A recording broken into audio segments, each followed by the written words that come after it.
Yo, what is good, YouTube, and welcome back to another JC2K video. In today's video, I'm going to be building the best team possible for less than 250,000 MT here in NBA 2K24 MyTEAM. So a really good budget squad. We have got a couple top tier cards on here that I actually think could be with the best cards in MyTEAM, and a really nice, well-assembled budget squad. I feel like 2K has finally done a good job of bringing back good budget cards. All these cards are buyable. Not a single free card is being used in this lineup, so you can add to this lineup with other free cards and slightly more expensive budget cards. Guys who are maybe some amethysts and a couple of diamonds or something can sprinkle throughout this lineup if you have more stuff. But this is a really nice core starter budget lineup, and I feel like we're finally at the point where there's a pretty good one available. So before we hop into it, if you haven't already, make sure you hit that subscribe button. Help me push towards the 16,000 subscriber mark on the channel. I upload every single day, trying to hit 16K by the end of the year. It's looking very possible, so we'd really appreciate it if y'all do subscribe. Without further ado, let's hop right into it.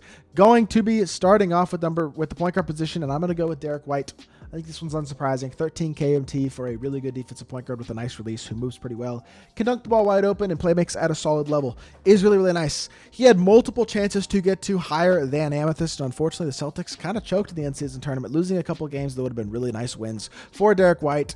So unfortunately, he finishes 2 evos short of his max, which would have made him truly incredible. But even still, 87 speed, 84 3-ball, defensively pretty good. Hoff challenger and clamps. Really good perimeter stats, solid on the interior. Playmaking badges are good, including gold speed booster, bailout, blow by, break starter, and unpluckable. He's got bronze handles for days. Shooting badges are pretty good. Release is nice, moves pretty well, nice dribble sigs. Overall, really nice card. Still 13,860 MT for all these tournament battles cards is such a good price, and there's a reason that multiple of them are on this list. At this the most expensive player on this team by a pretty significant chunk, honestly, is this Nick Young card. 6'7", 7-foot wingspan, hotspots from everywhere. 2 Hall of Fame badges include Agent 3 and Limitless Range. Rest of his shooting badges are insane, of course, as well, though.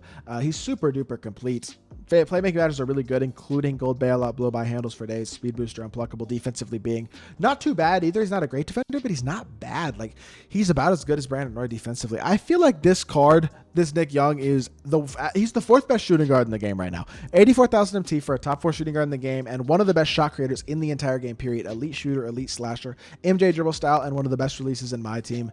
Nick Young's a dog, and he is an incredible card. So 84 KMT, which, wow, is a very expensive amount of our lineup.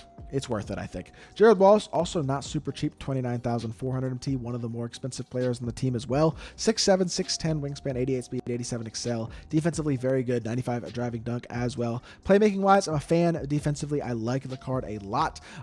Defense is his most valuable asset, though. He's a really good slasher, good playmaker, and has a good release. He's a 3-and-D athlete, but he's really good defensively. He is very nice as a slasher as well. Got great speed. You can playmake with him, and timing bursts to the rim downhill with this card really well, and I do like his release as well. Movement isn't too bad.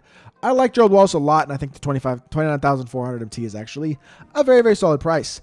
At the 4, got Jared Vanderbilt. This is one of those guys who you're going to see a lot because he is definitely one of the more popular budget cards in my team right now. A 94 overall diamond for 13,000 MT is pretty darn cheap, but I mean, he's got what? 88 speed, 82 excel, 83 3-ball, incredible slashing ability, and is a great defender, really versatile. Pretty good all-around stats and badges. Not incredible as a shooter, but does at least have catch and shoot and corner specialist. Some playmaking as well. Unfortunately, defensively, he doesn't have anchor, brick wall, or clamps. I would really, really love to have at least 1 or 2 of those badges, but still, I think especially at the 4, he's really good, and this is a power forward list, so I'm a big fan of the card. Or not a power forward list. I'm doing a power forward list later today, but what I should say is, for this price, 13 KMT, I mean, it's a great price at a power forward, and I think he's really, really good. At the center position, another tournament battles card. 3 out of 5 in the starting lineup, unsurprisingly, are these tournament battles cards, and it's Bobby Portis, who also fully evolved, did not get the anchor badge, but he does have Hall of Fame brick wall, Hall of Fame post lockdown, really good Hall of Fame finishing badges, including back down punisher, dream shake, masher, posterizer, gold Hoff catch and shoot, claymore corner specialist as well,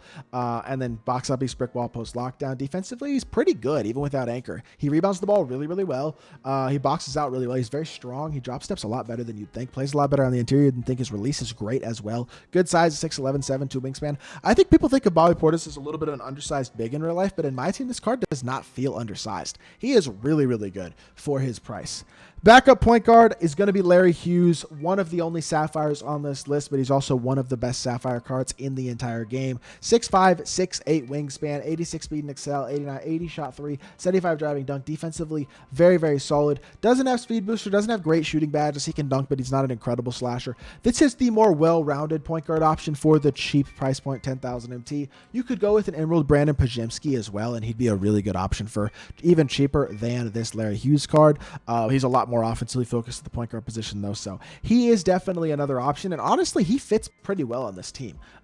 He would be a good option as well, so I'll just throw that out there. But next to Cam Reddish, who's a really good 3-and-D2, very athletic, really nice release, defends very, very well, 85 speed and excel, 80 shot 3, 85 driving dunk, pretty good dunk animations, defensively very good, with very, very solid defensive badges. Doesn't have anchor, brick wall, or post lockdown, but isn't too bad on the interior. 97 steal is super nice. Defends really, really well. Great release. Good size, the 2. Big fan of Cam Reddish as a 3-and-D. Another more defensively leaning guard, or I guess I should say wing, at the small forward position would be the new Shane Battier that came out yesterday.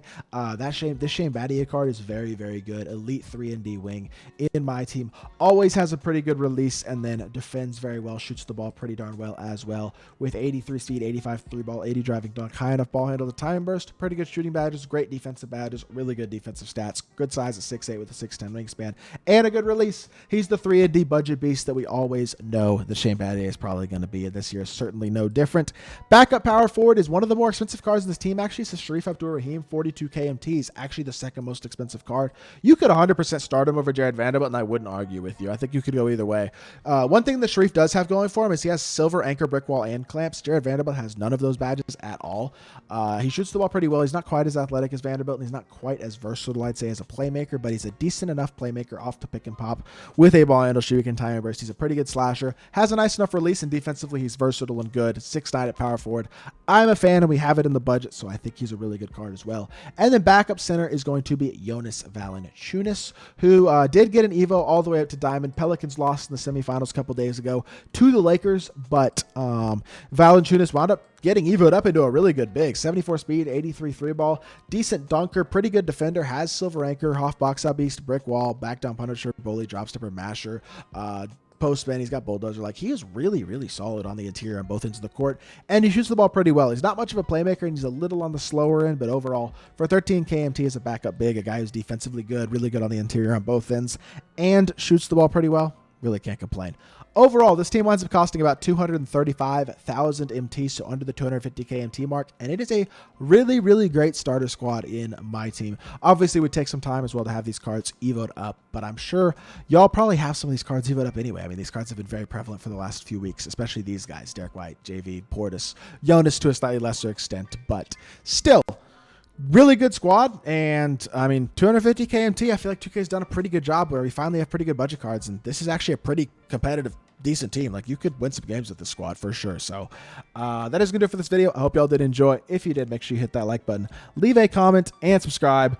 I'll be back with more 2K content very, very soon, and I appreciate y'all. Peace.